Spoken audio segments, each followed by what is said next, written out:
Hey guys, it's Justin. Hope you all had a good weekend. Actually, it's not over yet. It's only Saturday. I keep thinking it's Sunday. So, yeah, Lauren and I were up in Michigan to play some games with our friends, and typically we come back on Sunday.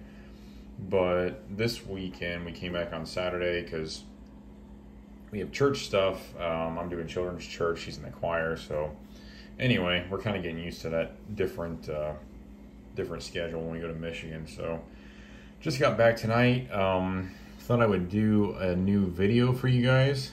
It's been, I don't know, about 5 days since I did my last one. Still kind of, I don't know, figuring out what my upload schedule is going to be. I don't know if I want to do once a week, twice a week. I was doing every day, but I think it's going to be too much.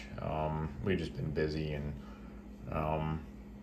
yeah, I think I want to get into more of a routine of like a few times a week. So I don't know. We'll see. But I did just pick this guy up last Tuesday, and I was really excited to share just some of the details on it. This is a Peter Rassenti custom Nirvana that I picked up from one of my good knife buddies over in, I won't say, I don't want to reveal my sources, but these are extremely hard to get, and he was the original owner. He's actually pretty good friends with Peter Rassenti, so he's able to get his knives fairly regularly. No, I shouldn't say regularly, but fairly easily, which is a relative term. He said this one's about 10 years old. I'm not sure where he purchased it from, or I mean where Peter was when he purchased it, but yeah, it's about 10 years old. It is a version 1 Nirvana, which Peter's about to come out with version 4. So, yeah, pretty early one. And I'm just ecstatic to have this in my collection. Really, really exciting. I actually sold off quite a few of my Star Wars Lego sets to purchase this. Just kind of downsizing that collection to feed into my knife hobby, which, as a lot of you guys probably know, is a slippery slope, a very slippery slope. So anyway, let's go ahead and get started. So looking at the blade steel, it does not have a marking on it, but it is S90V, from what my buddy told me. So, you know, good blade steel. I have a few other knives that are in S90V. It's known to hold an edge for a long time.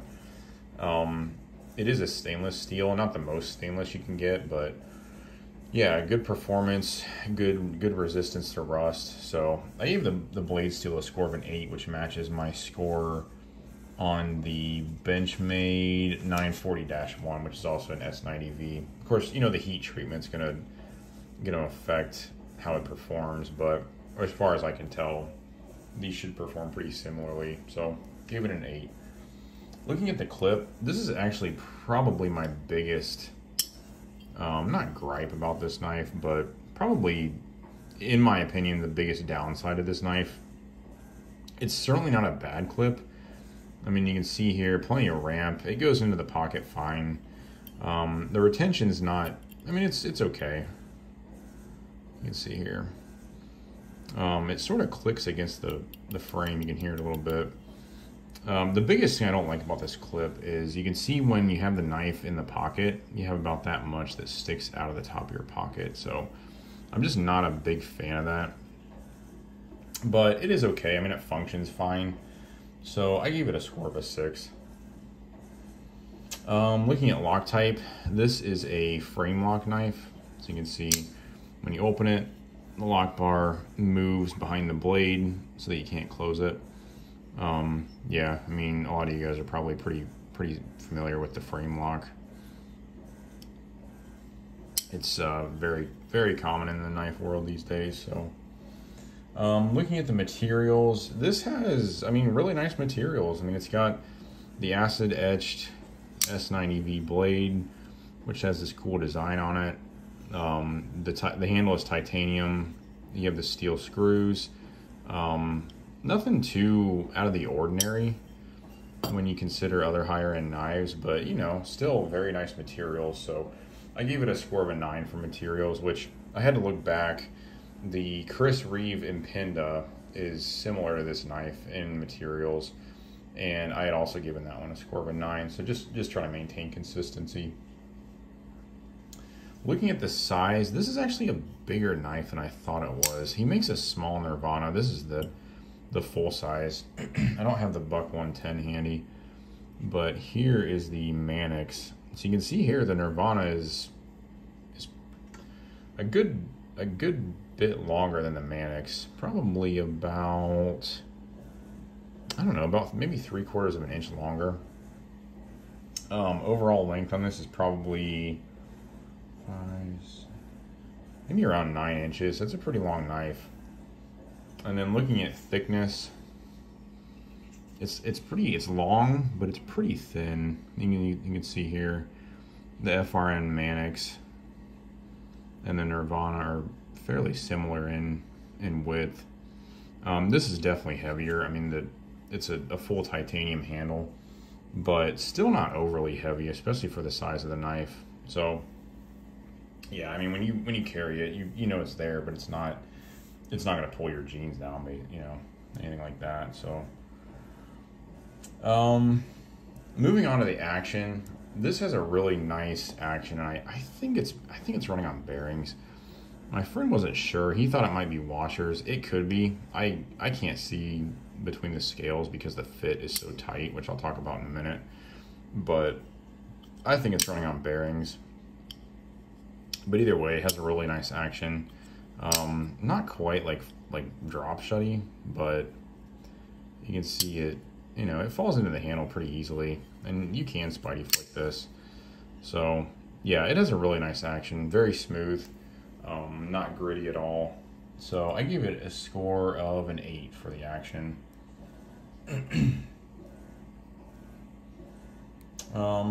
Moving on to hardware, I didn't check this with my bit drivers, but I believe this is like maybe a T10, and I think these are like T8s. So, you know, either way, it might be a T9 or a T11, whatever it is.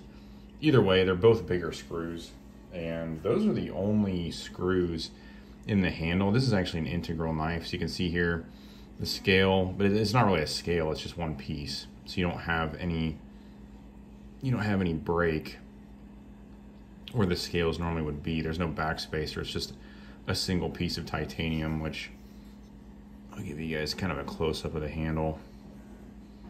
So Peter actually does all this work by hand, which is amazing to me. I mean, just this design is frankly pretty stunning. It just looks really cool as the light reflects off of it. And then you can see here the acid etch on the blade.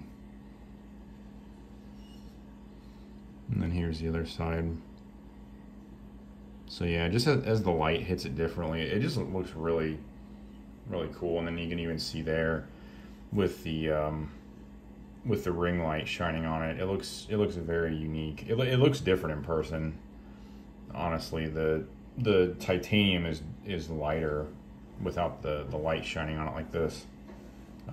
But yeah, so hardware, I gave it a 10. I mean, it's, you know, bigger hardware, and then just looking at maintenance, this shouldn't be too complicated to maintain. I've watched Nick Shabazz videos where he disassembles an integral. I've never personally done it, but I can't imagine it would be too hard. Take this screw out, you know, sort of not pry the two sides of the handle apart, but hold those apart somehow, get the blade out, clean it out, put it back together. So yeah, I gave it a score of a 10 for hardware.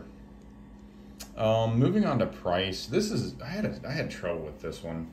So these are they're hard to get. They're extremely expensive, but they're not going to really lose any value. I think the table price on something like this would probably be around $1,500. I didn't pay that for this one. I guess I won't disclose what I paid. It was more than that, but I think I paid pretty much what market value is on these. And you know, Peter does lotteries every so often for ones that he's made. I think he does them through his Instagram, but Yeah, they're just hard to get. I mean, they're expensive, but in my opinion, I mean, for all the work that goes into these, the fact that it's an integral, the quality, which I'll talk about here in a minute, I think they're well worth the money. Still, I gave it a score of a 5 for price. I think the market value is, it's a little high in my opinion, but a table price on one of these, for the amount of work that goes into these, and honestly, the now iconic design, I think it's pretty worth the money. So I just gave it a middle of the road score for price. And then quality, this knife is extremely well made. So you can see, I kind of showed the design on the handle, just very well done. The acid etch is extremely nice. You can see on both sides there. And then the centering is basically perfect. So you can see the centering, and it's very, very tight in the handle there. I don't believe it rubs at all, but it's very tight between the two sides of the handle. Lockup is extremely, extremely tight. I mean, you don't get any side-to-side blade play. There's no lock rock at all. I mean, it's very, very well made. So the lockup is at about 30% maybe. No lock stick at all. And yeah, I gave it an easy 10 for quality. It's just a really, really well made knife. Action's good, as I mentioned. You can see there Peter's mark underneath the clip in the lock bar recess.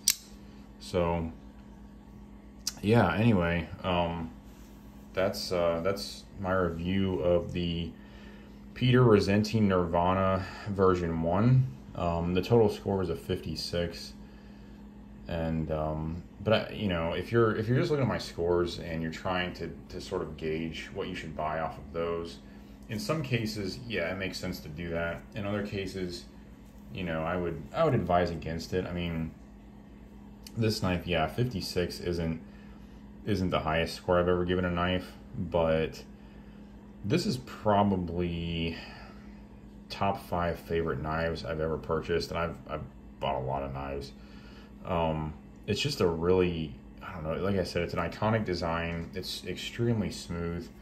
The quality is just, out of this world, and I don't know, it's just visually stunning. So, look at the score, consider it, but if you can find one of these, I would highly suggest pulling the trigger, because you're not going to lose your money, and it's honestly a really good everyday carry knife. So anyway, just some closing thoughts. And I think in my past few videos I've forgotten to talk about competition. So let's jump into that for just a minute here. So competition for this guy, it's really difficult to assess. I mean, this is such an iconic design. I mean, you could say that the Spyderco Nirvana is a competition, but it's not really, because this is a custom, and that's a I'm blanking on the word. This is a custom made by one person. That's a knife out of a factory. Titanium handled integral knives. I mean, Rayot makes some nice ones that are significantly cheaper. I'm sure there's other custom makers that also make knives like this. So there are knives out there that you could consider competition to this, but these, I mean, the Nirvana is just, again, it's such an iconic knife. And it's really in a league of its own, at least in my opinion. So anyway, yeah, those are just some thoughts on this, and thanks for watching. Please subscribe if you haven't. Leave any comments below if you have anything, and we'll talk to you guys on the next one. Have a good one. See ya.